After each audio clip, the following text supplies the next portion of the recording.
so bright. Strawberry champagne on us. Lucky for you, that's what I like. That's what I like. Lucky for you, that's what I like. That's what I like. Sex by the fire at night. Silk sheets and diamonds, all white. Lucky for you, that's what I like. That's what I like. I don't always start with my eyebrows, but my face already brightens up when my eyebrows are done. And it gives me a good structure to decide what look I want to go with. But today we already know what look we're doing. It's inspired by the lovely Teaira Walker. I've been following her for just maybe a couple months, and I love what she's doing. I think she's really trying new things, and she's learning, and she's not afraid to say that she's learning, and I appreciate that. I can really appreciate someone being vulnerable and open enough to say that, you know, they're constantly students. Right now I'm using this pencil. It's a very short pencil. You'll find it at your Walmart. It's CoverGirl Professional. Ooh, I can't even see what it says anymore. Brow and Eye Makers. And this is in the color 505 Midnight Brown. I'll do an eyebrow tutorial at some point because I know I usually speed through this process, so I'll do a dedicated video for you guys. And my eyebrow routine changes sometimes, so I'll stick to one and the video will show you the best that I came up with. To clean up my brows, I'm going to use LA Pro Concealer, this one that you can find at your beauty store. This one is in the color Warm Honey. So obviously this is a step that you can skip. If you're not into doing like full face makeup every day, you're just going to work, you don't have to do this step necessarily. But what I like is that if, let's say, you have eyebrows growing and you still want to look like your brows are done, this will hide the growing hairs, the little hairs that are growing. While we're doing this, I wanted to talk about why people hate. And I've been pretty open with you guys. I've been telling you, you know, things about myself and going through depression at times and things like that, like things that I find that especially in the Black community we don't talk about, because, you know, a Black woman is supposed to be, I look crazy right now, a Black woman is supposed to be strong and never have issues, and, you know, if you're going through a dark time, get over it and get back on your feet. Like, I feel like it's not said out loud, but I feel like it's in the air. It's like we just don't talk about being weak sometimes, and if we are, it's kind of like, oh, stop complaining kind of thing, right? But it happens, okay? Black women can also be weak. Black women can go through stuff and not feel like they have it all together all the time. Oh, so what I just did is, this is just a trick that I've never seen anybody else do it, but I do it. It just helps me blend in my concealer. I take my kabuki brush, which is what I use for my foundation. I spritz it with the Mist and Fix, which is a setting spray. And so that's basically how I wet my brush. And then I basically blend in my concealer on the edges. And if it gets dry again, you spritz it some more.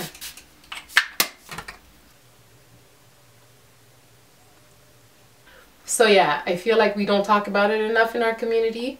And I'm willing to break that wall. I don't mind sharing that, you know, I've messed up a few times. I'm weak. I can be vulnerable. Like, it is what it is. What do you want me to do? Like, this is who I am. And I know I'm not the only one. And I feel like because I've been open about these things publicly, you know, there's young women who look up to me now and who write to me regularly to tell me that, CiCi, the fact that you're talking about these things makes me feel freer. Like, I feel like I can open up and I can, you know, feel like I have less of a burden to bear because I feel like I'm not alone going through what I'm going through and, you know, experiencing what I'm experiencing. And to me, that is, wow, that's huge. That's huge. And it goes to show that I am also not alone. It proves to me that, you know, what I'm going through, I'm not an alien. Like, this is human feelings. Like, we have those feelings. We go through these things. And it's okay. It's okay to talk about it. And the fact that we talk about it, we help each other. So I'm going to keep talking about it because it's life. So the reason why I feel some people hate, and the way that I see like on Instagram or on YouTube, especially, the hate on YouTube can be severe. Like I look at other YouTubers that I follow and I see some of the messages in the comments and I'm like, what is wrong with these girls? Like, whoa, they must be so unhappy. Like that's all they do. They just scout for people to pick on. It's ridiculous. I mean, how can you be in the comfort of your home or wherever you are and just take the time to write a comment to degrade another woman, to try to make her feel like crap? Like, what gain do you get from that? How does your life get better? Like, how do you feel so much better at yourself? How do you sleep at night? Like, I know for a fact that these women are not happy. They're not. And I don't boast about it. I don't go around yelling it out. But I do have an undergrad degree in psychology. So I do know a bit about, you know, low self-esteem and why people act the way they do, and projection and all of that. And that is definitely projection. When someone explicitly tries to degrade another person publicly, it's you, and you don't know them. They don't even know these YouTubers, these people, these public figures, but because they are separated by this screen, they feel invincible. They don't think anybody's going to come at them. And probably nobody's going to come at them, because a lot of times they even put like a fake username, you know, it's not their real name. But they feel invincible, and then they feel empowered to just say whatever they want to say, as mean as it can be. And how does that make them feel better about themselves? I'll break it down to you. Basically, someone who feels inadequate, someone who feels like they wish they could be like a YouTuber who is basically a very open person, because it takes someone that's very open and not afraid to expose themselves, to turn on a camera and talk to it and share it with the world or with whoever watches. So sometimes that creates like a mirror in front of someone who doesn't feel good about themselves, who feels like they, you know, they're too shy, they're too intimidated by this image of vulnerability that, you know, someone like me can give, that I'm vulnerable, open, confident, and, you know, not afraid to say it like it is about my life, about things that happen to me.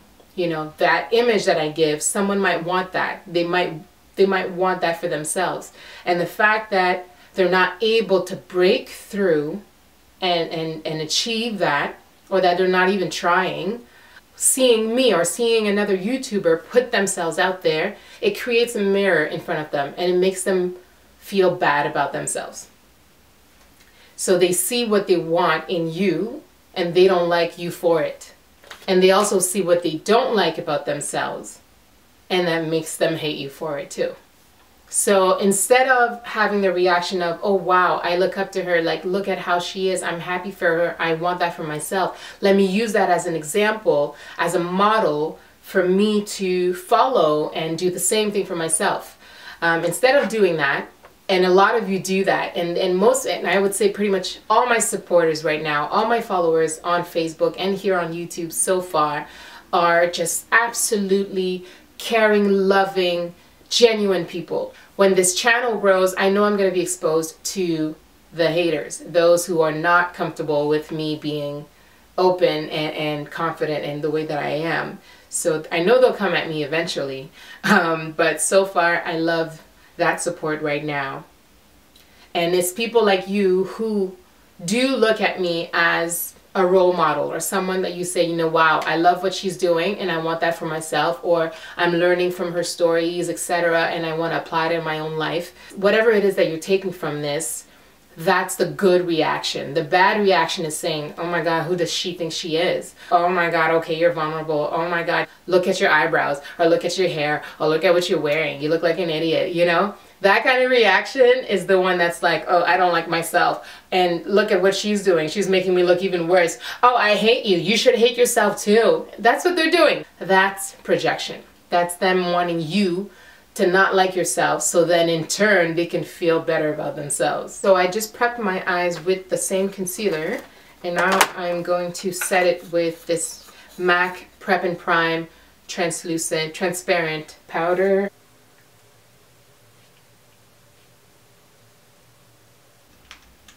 Wipe off the excess. So the way Teaira went about it, her eyes were pretty simple.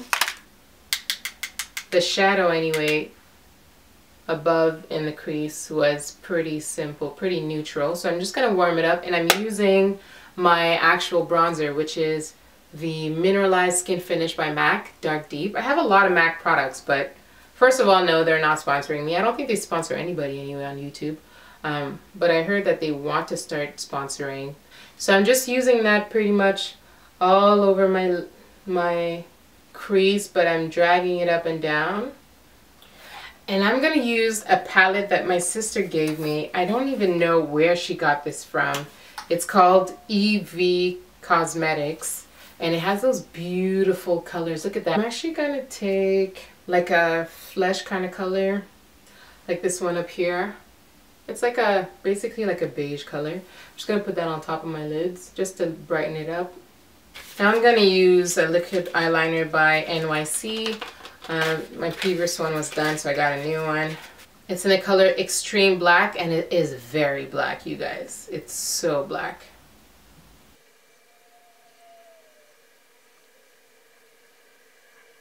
Teaira always complains that her eyeliners are too thin. So I tried to do it the way she does. I also want to say, like, in my own life, I've had times that I felt like I had haters in my own life. Family members, close friends, like, okay, I take it back. I don't want to say they are haters or they were haters. I want to say they had hating moments. I've questioned whether or not they were happy for me and they supported me. I felt like I had to play small and not rub my personality in their face too much, which totally sucks, and I can't blame anybody but myself for that. And when I lived in New York, for those who don't know, I'm Canadian, I live in Toronto, but I did live in New York for 2 years, and I came back just a couple of years ago. But while I was living there, I went to acting school, and my teacher there, he saw through me. And you know, some people may not like him. They might think he's some kind of a bully sometimes, but to me, I mean, I have so much to thank him for, because I was hiding so much. I was making myself so small, and he could see it. He wanted me to come out of that and, you know, just be the big personality that I am and stop suppressing my inner power. So sometimes I felt like he was breaking me, and when I look back, yeah, he was breaking me to build me back up. So New York too, the city itself taught me that, you know, only the strong survive. And I had no choice but to build thicker skin and come out of my shell and be this big, strong being that I am at heart. Because this city, if you live in New York, you already know what I'm talking about. New York, New York will make you learn to fight real quick. Because if you don't know how to put your fist up when you need to, they gonna eat you alive, boo. So when I came back from New York, I said, you know what? No more of this. Like, this is who I am. And I'm not gonna let anybody or anything make me feel like I have to be small or play small so that people can like me or accept me or, you know, let me fit in kind of thing. If I don't fit in, I don't fit in. If I don't fit in, I'm not meant to fit in, period. I'll fit in where I'm meant to fit in, you know. Every shape has its mold. So you go where you belong, just like a puzzle. And the people who stick by me, it's because they're meant to be on my side. If not, then hasta la vista, baby. It sounds harsh, but honestly, guys, we have to be like that. There's a book called The Price of Nice. And to be honest with you, I actually haven't read it yet, but my teacher spoke about it a lot. If you want a tutorial on putting lashes on, I'll put a link right there for you. The lashes I'm using are Goddess by Coco Lashes. They're gorgeous. I ordered them online. So I'm going to mix two different foundations. Those are drugstore. This is L'Oreal True Match in the color W8 Creme Cafe. And the other one is CoverGirl Ready Set Gorgeous number 320. So this is dark, this is light, and together I create my own color. Have my hands been looking ashy the whole time? Oh my god. Black girl problems. I'm just putting it on the back of my hands. Just gonna add maybe like a couple drops of the dark color. I didn't prime my face or anything. Today I am just all over the place. Whoa. To prime my face, I'm gonna use Rimmel London Fix and Perfect Pro. Has anyone seen Get Out? I know it's been out for a while. Get Out has been out. I'm gonna take this off just so I like to drag it on my neck, make everything look even. But what do you guys think? Comment below if you've seen it and what you think about it.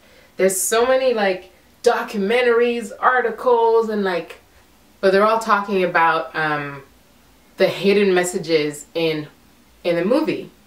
Like, it's more than what we just see. I'm excited to find out what that is. Like, wow.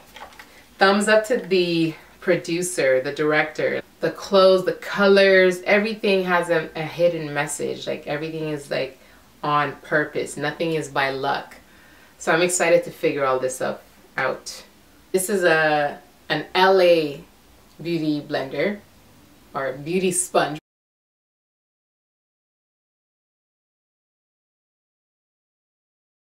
And I'm not going to use cream or liquid dark contour. I'm just going to use powder this time. There are principles but no rules. That's how I look at it. There are techniques. So my concealer under my eyes, it tends to crease, so this is why we use translucent powders. And I'm going to go back with my MAC Prep and Prime. And I have a whole bag of disposable. Those are really cheap. It's like $2 at Walmart. This is what I use to really press the transparent powder under my eyes so that it can really, really seal that concealer. And I like to make sure it's fully blended before I do that.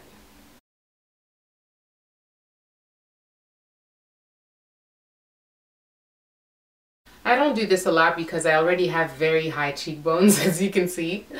So I don't usually need to do this, but for the sake of this tutorial, why not? So then you can go ahead and dust it off. This is a Mineral Skin Finish by MAC in Dark Deep. I love this stuff. So I'm basically, again, creating a contour. And I don't always do a nose contour, but again, because this is inspired by Teaira and she always does a nose contour, I'm going to go ahead with this MAC powder. It's a lot of products, you guys, I know. This is Studio Fix. That's just because I don't have like a contour palette, so I'm just using different powders that I have. And this one is just a powder. It's like a foundation powder that's just a little darker than my actual skin. A little bit darker.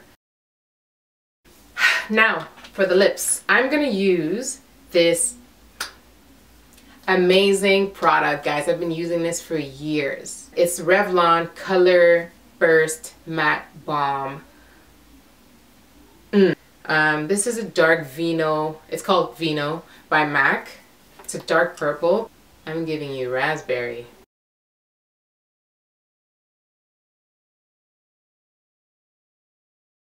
And I'll tell you the truth, I usually use this lipstick without any lip liner, but because it's so round now, I've used it so much, it would be hard to create like a nice shape around my lips. So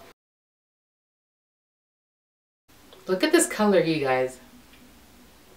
Without the liner that I added, it's a beautiful classic red.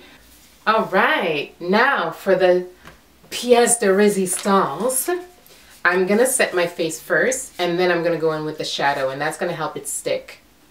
And I'm using Makeup Forever Mist and Fix. I got it this time, you guys, I got it. Yes, God. You guys have been watching the Housewives, the Real Housewives of Toronto. I can't wait to see what happens. What kind of drama these girls be having up in here in the dot and the 6. I'm actually going to mix these two colors, this one and this one.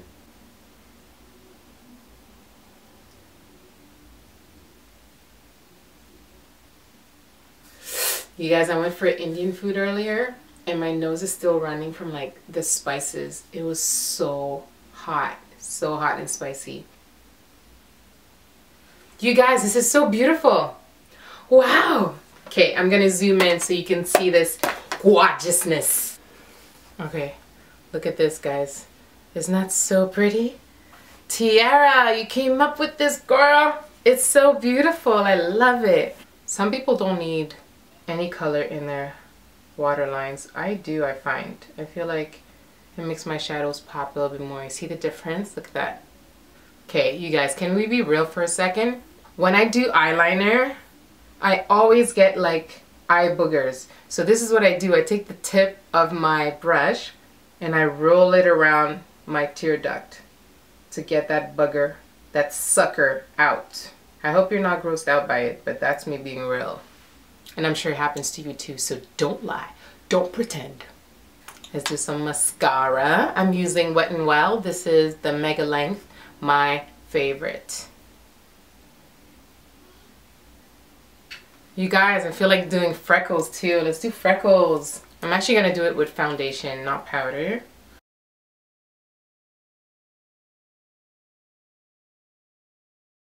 And I'm literally gonna press this into my skin with my fingers.